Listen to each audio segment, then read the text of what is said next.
comes to the wildlife of Uganda. It's very, very crucial. It's very, very necessary. But we did see in certain communities, and I'll just give an example in Kagadi, where we did see a lion that was attacked. I mean, this does not really look good on us as a country, but also as communities, because we definitely know that these are all very important. Whatever kind of animals they are very, very important. And Uganda Wildlife Authority did come out to issue a statement and explain exactly what went around. But also, just maybe to take you back, this was about like 6 days ago, where we had the Uganda Wildlife Authority come to the rescue of an African rock python. This was in Buhwangu village, Ngoma, in Nakaseke, which was quite a very tremendous job. Maybe just to actually thank you, since you're here on behalf of Uganda Wildlife Authority. Sure. I think that was really, really very, very amazing of you to do. But getting into the discussion this morning, Mr. Bashir, we have seen the last couple of days crocodiles are actually quite on a hunt. I don't know what's happening, even lions. Maybe you could take us, why are these cases increasing? What's happening? I think allow me to remove the mask, Please. so that I can speak with the relative ease. Thank you very much. I want to thank you for inviting us. You see, when you're talking about human-wildlife conflict, sometimes we look at it from a perspective. They are supposed to protect our wildlife. They have failed to do their job. And then when you come to cases where animals die, you know, there are many stakeholders we deal with. You have those conservative core conservationists who will say you are not supposed to kill an animal. Yes. And then you have a community. Animals are ravaging our crops. Animals are injuring us. Animals are killing our members. So you have quite a number of stakeholders, and all these stakeholders have different interests. But let's go back to the real core, the issue as to why we are seeing animals straying from protected areas, going to communities, and injuring people, and destroying people's crops and property generally. If you look at the population of Uganda, for instance, in the 60s, we had around 6.5 million. Today we have 45 million people. But Uganda has remained the same size. So this puts pressure on the requirement for land and pressure on protected areas, because people want land than ever before. And in so doing, you have land where animals are hosted. Yes. And now you have communities who are saying they have nowhere to cultivate. They want to eat. We want production. People want to settle. You have factories. They all need space. And then you have this land you are saying you are protecting for the wildlife. And then someone asks a question. What exactly is your priority? Is it wildlife? Or the humans. Or the humans. Yes. And it puts us in a catch-22 situation, because we are humans. But again, by virtue of our mandate, we are supposed to protect and conserve wildlife. And suffice to note is that wildlife conservation is not for us as UWA. It's not for government, by the way. It's for the people of Uganda and the global community. Why am I talking about global community? We have people who travel thousands of kilometers to come here and see our wildlife. So protecting and conserving for them. But UWA is just entrusted with managing.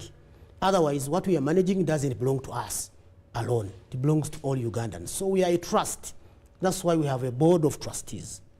Therefore, when people come and say, why haven't you protected wildlife? The question is, what have you done to protect wildlife? Yes. When you see a python, what do you do? Do you invite the whole village to come and you get all sorts of sticks and hunt it down and kill it? Yes. Or you have the courtesy to be humane enough and say, well, we have an institution called UWA. Let us call them to come and pick it. You get me? Yes. So in most cases, people would just take matters in their own hands, hammer the python, kill it, and even take images these days. They go online, they show how they have killed the python. Viral with, yes. And they're like, how we killed it. You know, something amazing, something interesting happened recently about the lion that died in Kagadi. Yes. I saw images on social media of someone perceived to be a hero who wrestled the lion and killed it. And yes. For him, he survived injuries. I was like, really? Is this real? Yes. Can this even happen? a male lion, it was unthinkable. It was unthinkable because that's not exactly what happened. So the bottom line is that whereas you are holding an institution accountable, which is okay, because we are supposed to be held accountable, also ask yourself, what are you doing and what is your contribution? Yes. If this wildlife belongs to you, what are you doing to protect it? Even before you come to ask us. You get me? Now, why is wildlife coming out of protected areas and going to communities? Actually, which was bringing me to the next question. What is causing, especially most of these conflicts in these communities, what would be the root cause? Largely, we have what we call human activity. I alluded to the fact that there is a lot of demand for land. People want land for cultivation, they want land for settlement, and because of that, they're encroaching on the habitat of wildlife. Yes. When you cut a forest, be sure you are encroaching on habitat for wildlife. Where do you want it to go? If you cut a forest and you settle there, it means now you have gone to where the wildlife is. Now, what is going to be the relationship? Is it going to be rosy or it's going to be thorny? Most likely, the relationship will not be good. Yes. Because we are talking about wildlife and we are talking about a human being this side. So the more we encroach on the habitat of wildlife, because we need land, the more conflicts increase. Yes. I'm sure you've heard of people destroying wetlands, you've heard of people cutting forests, forest reserves, local forest reserves, and the next day they say, we are being harassed by chimps. But chimps stay in forests. They stay in trees. So you are failing their habitat. What do you want them to do? Where do you want them to go? You're encroaching on their land. Let me make this statement on TV. The more we keep encroaching on the habitat of wildlife, we will leave it with no choice but to come for us. Because they have nowhere else to Absolutely. go. So, and they will have when they have no food, they will come to eat us as well. we are their food because we are getting rid of their food sources. There. Yes. So we need to understand that we are largely responsible for that. However, there are those problem animals that really stray out of the parks and go out to communities. They destroy crops, they injure people. Those ones are there. Yes. And you know, we've put in place a number of measures really. Yes. One of them being endless sensitization of communities on animal behavior specifically. How do animals behave? If you see a lion, what should you do? And we hold meetings in the communities, small and big meetings. We do radio talk shows around the country about wildlife.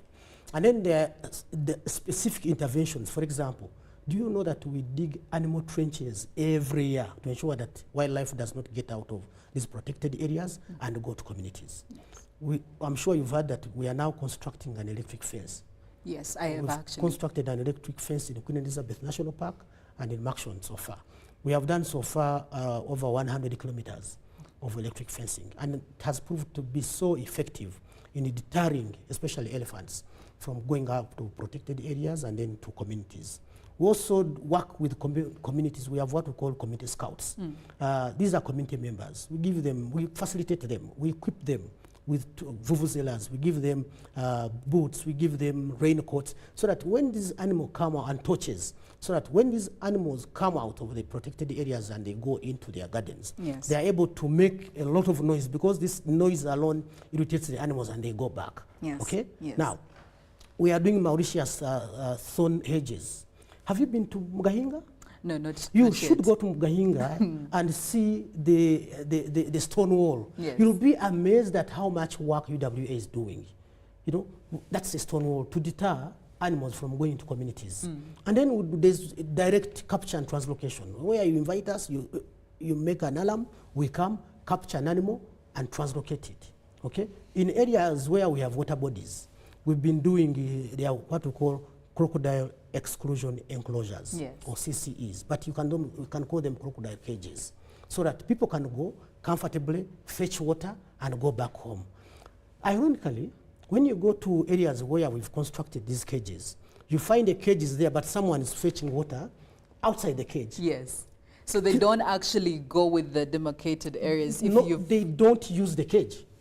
Literally donating themselves to crocodiles. Yes. And this is the donation we want to stop. Let crocodiles struggle to get what to eat, but not you donating yourself. If you go to lakes, you find people saying, you see, we've been bathing in the lake for a long time. Even our grandfathers were bathing in the lake. So what are you talking about? Yes. One time we went to, I'm forgetting a certain island, and we were with the minister. A guy was naked, the way he was born, somewhere in the middle of the lake on a rock. I said, what the hell is this? This man wants to be dinner for a croc that is hungry. Yes. So we still have these issues, and these are largely behavior issues. So in terms of approach, we are using a behavior change communication approach, because merely creating sensitization is not enough. Yes. We need to do deepening messaging so that people are able to comprehend and change how they do things. It takes quite some time. It's not something you can do overnight. Yes. Well, I'm still with Mr. Hangi Bashir here, the spokesperson for Uganda Wildlife Authority, and we are trying to dive deep into the issue of human-wildlife conflict, which seems to have taken quite a toll on a number of communities. And from what he has said right about now, I can say clearly it's part of we are being the problem mainly. But also, while we are still on this topic, Mr. Bashir, let's talk about poaching. During COVID-19, of course, a lot of economic activity came to a standstill, and that also, I mean, it had to spread out to the tourism sector and whatnot. But we also had quite a number of cases of poaching go high during this period. What is happening? Why are we having this poaching issue continuously? Because it's a problem we have talked about before COVID-19, during COVID-19. Look at us right now, we are talking about it even after COVID-19. What's happening? One thing I want us to understand is that you cannot talk about conservation in isolation of poaching. Poaching is as old as conservation. By the way, the reason why you are conserving is because there are people who want to poach. You get it? They go hand in hand. Yes. So, and there's nowhere globally where you say there's no poaching. Now, the issue is to what magnitude? And how can we minimize it to the lowest levels possible? That is the discussion. We've been having poaching for a long time. We still have poaching. But during the pandemic, the COVID pandemic, one thing is clear. We witnessed a situation whereby people were locked in their houses, in their homes. They couldn't go anywhere. Now you have these communities adjacent to protected areas. And these communities, some of them were deriving a livelihood from these protected areas towards activities. They are selling crafts, they are selling food, a lot of things. So deriving a livelihood from tourism activities that were happening in the national parks. Now, when these tourists were not coming, the tour operators are not going there, these folks are there alone. They cannot move, and they resulted to go poaching. Some of them actually were poaching purposely to get something to eat. Because the economic activity was completely... They had nothing to eat. Yes. There's a gentleman who killed a gorilla called Rafiki. When we arrested him... It made really yeah. When we arrested him, he told us that he laid a trap to get either a bushback or a small animal, really. His intention was not to kill Rafiki. Now, when he went back to check on the trap, he came face to face with Rafiki, and it charged at him and he speared it. But his intention was to get something to eat. Not to kill Rafiki. Yeah, not to kill Rafiki. So that shows that if probably this person had something else to eat somewhere, probably it would have been a different story.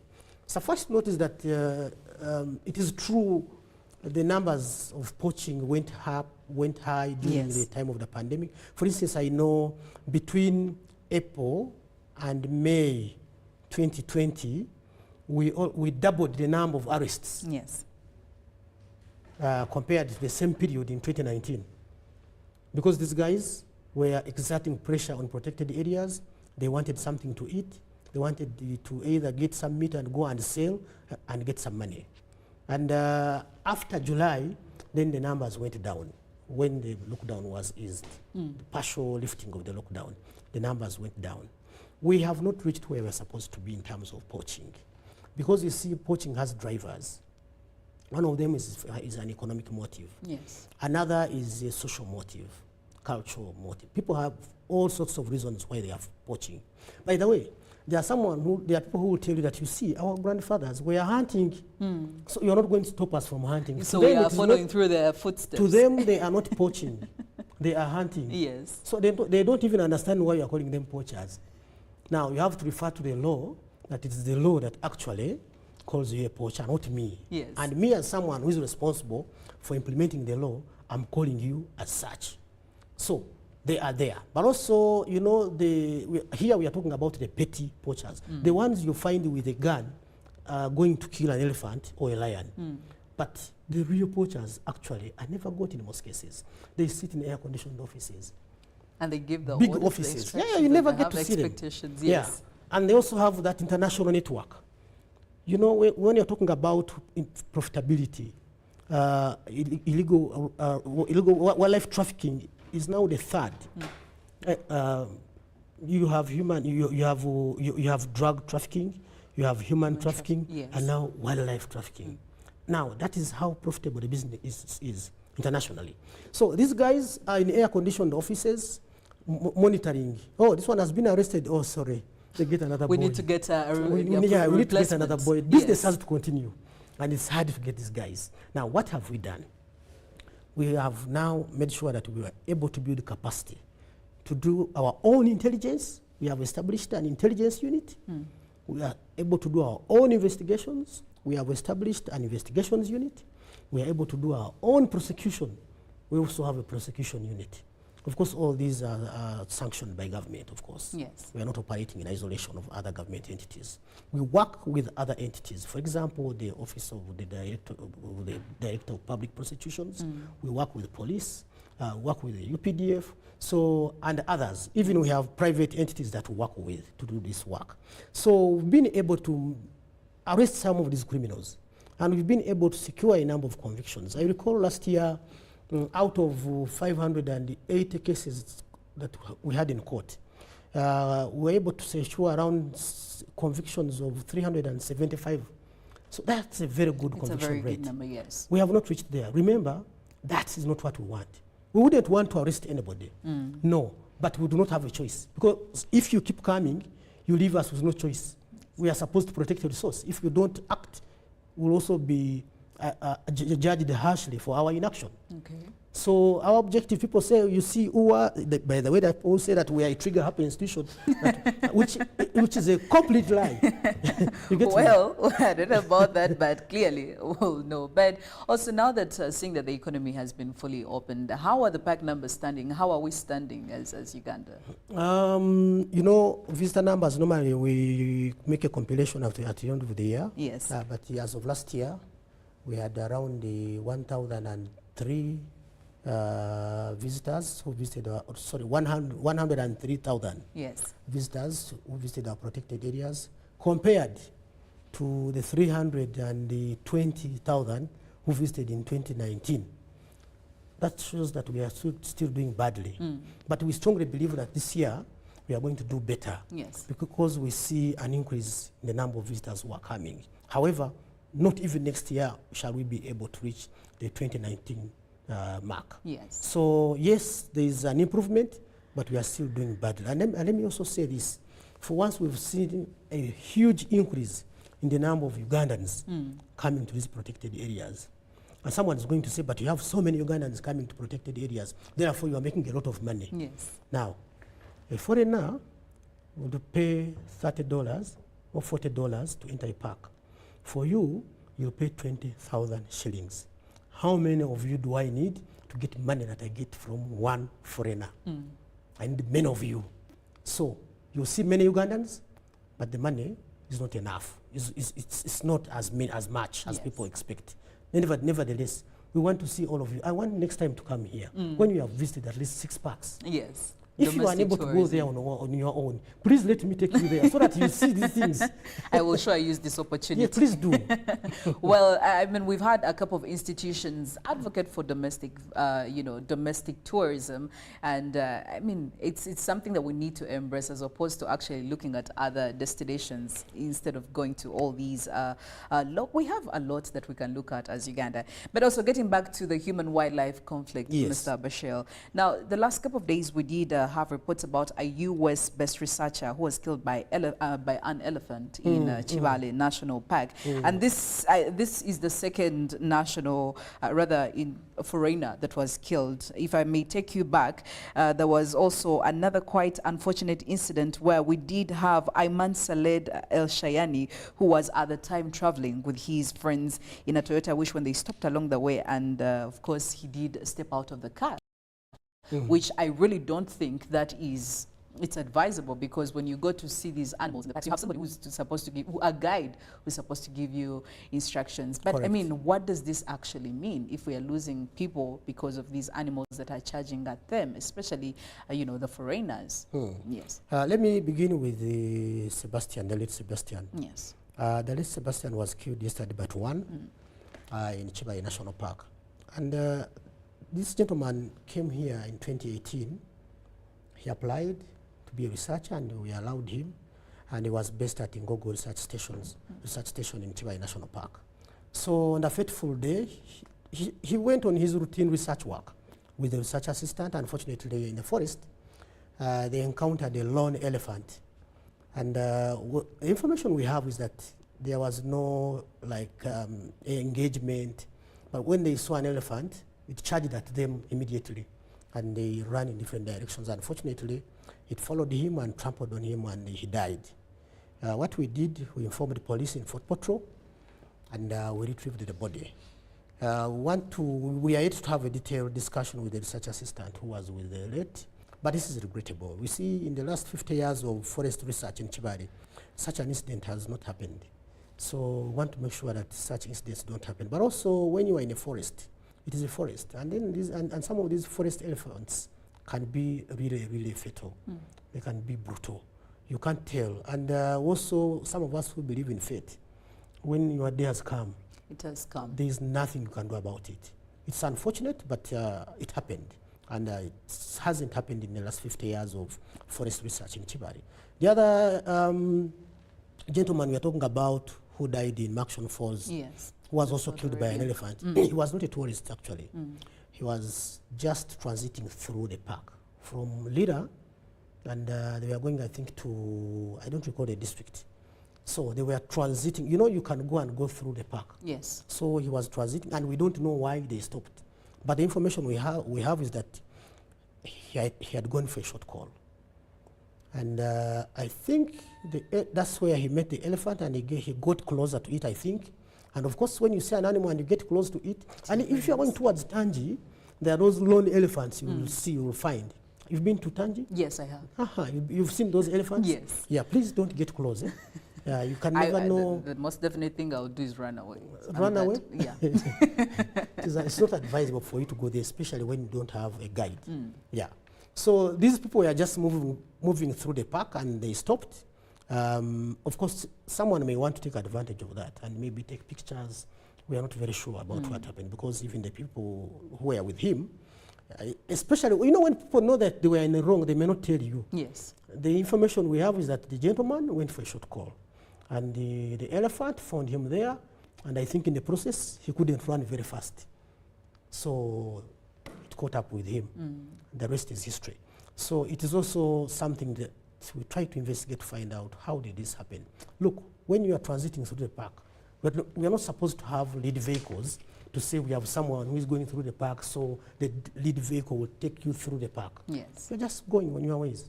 And quite a number of people tell us, no, we want to go through the park, and we say, okay, you pay and go through the park. So that's what happened. But generally, the issue of animals killing people, it is something that we've lived with, and I can tell you it's not going to stop. But we can put in place measures to ensure that we minimize or reduce on such cases. And that's not going to be the role of UWA alone, but the role of each and every one of us. Okay. Yeah. Now, before we actually get into that, I totally understand that as Uganda Wildlife Authority, as an institution, your mandate is, you know, to conserve this wildlife. And of course, one of the main, importances as to why you're doing that is to promote, you know, tourism, domestic, both ways. And complaints have actually come in that the high accommodation rates in these parks are really driving Ugandans away. I love the fact that you did talk about Ugandans embracing this domestic tourism thing, and you did say the numbers are going high, which is really encouraging. And I mean, bravo to all the Ugandans who have decided to involve themselves and engage. But these accommodation rates, Mr. Bashir, what are we going to do about that? They're becoming a problem. Complaints. You see, I may have my money put aside, but it's not enough. And I really want to go spend a night in this beautiful park and, you know, look at all these animals as a Ugandan.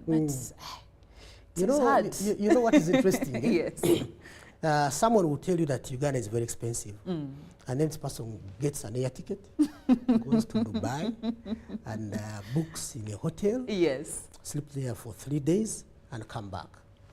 And then he comes and says, rates in the parks are very high. But suffice to note, it is true, because these concessionaires you see in the parks and other investors outside the parks who are investing in accommodation facilities, if you engage them, they will tell you that they are also targeting high-end visitors. They are not targeting you or me. No, they are targeting high-end visitors. Visitors who will come, pay a package. For example, you pay this much. It includes accommodation, a boat ride, game drive, everything. So including park entrance fees. Now, that is it. And you know, when someone is doing business, you cannot set the prices for them, because they are the ones who are investing. Yes. And where they're investing, they're also paying UWA. Okay? Yes. They are paying UWA. They are paying UWA. The bed night, when you go and sleep, for example, in Mwea, there is a small fee that comes to us. Yes. And that is the fee that goes into conservation.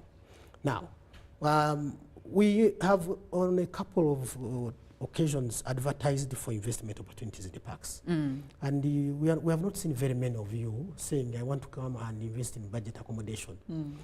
Most people who want to invest in budget accommodation, they want to do it outside the parks. Yes. And that's what you see many Ugandans doing.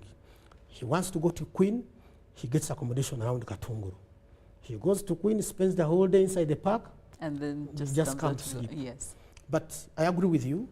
The accommodation, the cost of accommodation is high, and there's no doubt it is driving away Ugandans. Okay. And I also find it a little bit on the higher side, although I can have a discussion with the lodge owners as the staff of UWA.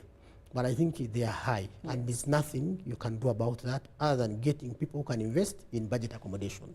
So that should be the drive. Can we have investors, Ugandans, who want to invest in budget accommodation? UWA has tried to do this, but UWA has a lot of conservation work to do. Yes. So we cannot focus all our energies on tourism accommodation for visitors. We want to focus all our energies, if possible, on conservation work. The rest you can always get your way. You can always get away where to sleep. But if there's nothing to attract you inside the park, you don't come. Yes. So we want to focus on what will attract you inside the park. And then the accommodation, you can always work it out. Yeah, but we have also tried to put in place budget accommodation where you come and pay like 120,000 and sleep, as opposed to $300. So, you see, when we see that dollar sign, that is what actually scares us. Yeah, those are not many. But I want to encourage you, and I want to allay your fears that it's not a must that you should sleep in a park. You can come, spend the whole day in the park, in the evening go out and rest. I've moved with a number of journalists, and some of them telling me, Hangi tetwagala kusula mu nsolo zammwe. And I'm like, akati mbatwale watwale kasese. So I take them to sleep in kasese, the next day they come inside the park. So, you know. Well, also, I would also love to understand, what are the efforts that are actually being done to keep these animals, especially in these gazetted areas? You did talk about the electric fencing, which I know it's work in progress, and it's really doing quite a tremendous job. But what else is actually being done to make sure these animals stay in all these demarcated areas where they have been gazetted to be? You know, we do a lot of monitoring wildlife to see how wildlife is moving. And there are some. We are adopting modern technology lately, especially on some of our cats and some of the elephants and some other animal species, where we collar them and we're able to monitor them. When it moves, we're able to say, now it has gone outside the park, and we're able to send a team. But we haven't reached where you're supposed to be. This technology is not in all parks. And even in parks where we have this technology, you cannot call each and every animal because there are many. So bottom line is we have to work with communities. There's no doubt. Our mission is very clear. We do conservation work together with the communities. When the communities see an animal, they notify us. Because we do not want to create big zoos, like fencing off the whole national park. We don't want. We have a zoo in Entebbe. Yes. That's enough. So if you're going to fence Queen Elizabeth National Park, surely you are creating a zoo. And we are saying, let's focus at problem animal hotspots, and we only fence these particular areas. And that's what we are doing. Yes. Well, before we actually come to, you know, the final remarks on how or what is being done to address this human-wildlife conflict, I think it's very important that you take us through the process. For example, like the people in Kagadi, I'll say, you have come across this wild animal. You don't know what to do. What is the ideal thing to do? What would you have to do as opposed to calling, do you call the whole village like you did talk about earlier and look for sticks? What is the procedure basically? If I know this is a wild animal, it's a lion, it's dangerous, it could attack me, my animals, the society, the community, what is the best thing for me to do as a community member? You see, the blueprint is that look at your life first. What is likely to happen to you if you attack this animal? And we have always said, do not try to be an expert in problem animal management. We have highly qualified people, well-trained, very well equipped. We have these problem animal capture units here at head office and in all our parks. We have these units. They are always on standby. There is no time when they do not have what they need to do their job. All we request is you to inform us. Now, we may not come at a time when you want us to come. Yesterday, someone called me and said, you see, I reported an issue in Queen Elizabeth, but now 40 minutes I haven't seen the people. We have to be realistic. Yes, he said, now 40 minutes, really? I said, okay, sorry about that. But I want to assure you, you don't expect them to come in 40 minutes. Because you might call when this team is already handling another case somewhere. And now this team has to come and then come and attend to your case. But the fact is that we will always make sure that we show up. We come, and by the way, if you do not attack an animal, it is very possible. You see, we can, let's talk about the Kagadi issue. You know, our officers who went on site, the objective was to make an assessment whether we can capture the animal, the lion, and translocate it. Because for us, really, putting an animal out of action is usually the last resort. When we have assessed and we realize that it is not possible to capture the animal and there is imminent danger or risk to the communities, it is in such a situation where we painfully have to put an animal out of action. So the team that went was basically to assess the situation. Because you see, once they are able to identify the animal and they know where it is, they have sighted it, they can only track it.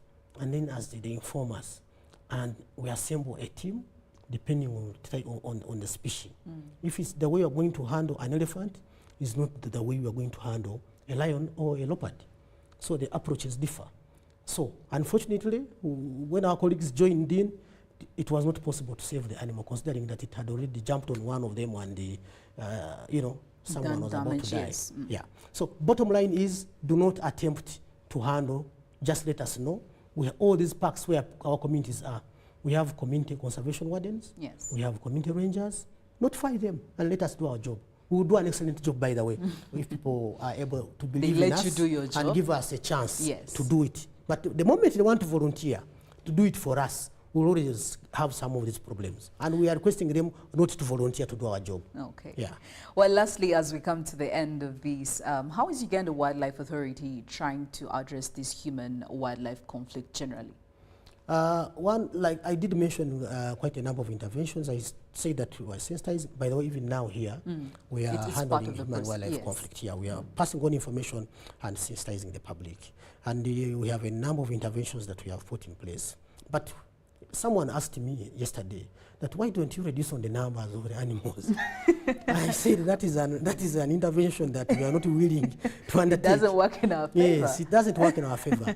But we need to ensure that over a period of time, there is a behavior change in the general public, so that people know if I see a snake, it has not done anything to me, let me get a way of notifying the responsible people.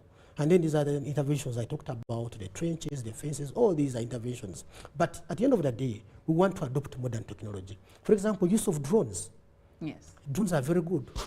A drone, that noise it makes can chase away an elephant.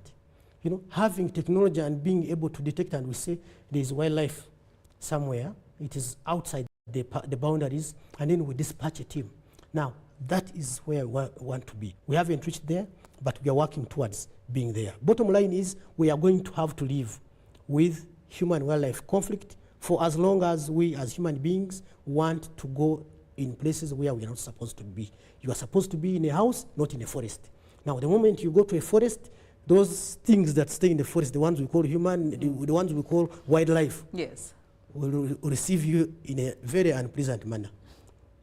You get me? Yes. So let's live and also let live. Live and let live. Live and let live. And please let Uganda Wildlife Authority do their job. Let them do their job. They know how to do it, for as long as you let them make sure that they execute it. And also don't really encroach on the land for wildlife, because at the end of the day, it's a struggle between two parties. And we clearly know who might end up on the winning team. Well, that's it for this morning. Good morning, Uganda agenda. Well, this is Mr. Bashir Hangi, the spokesperson for Uganda Wildlife Authority, who was here to address the issue of human-wildlife conflict, where we've seen quite a couple of cases in the last weeks. And make sure you are very careful. If you live in these communities, heed to what has been told to you and listen to the information. Educate yourself, because it's very important. You know what to do, when to do it in certain situations and circumstances. Well, that's it from me this morning. Have a great and wonderful Tuesday morning, but also look out for the sports updates that are coming in just a few minutes from now, of course, from Ruben Chibida Ngompima, from all arenas of sports, football, soccer, basketball. All these are definitely here for you. Have a productive Tuesday. My name is Philomena Masco. Good morning.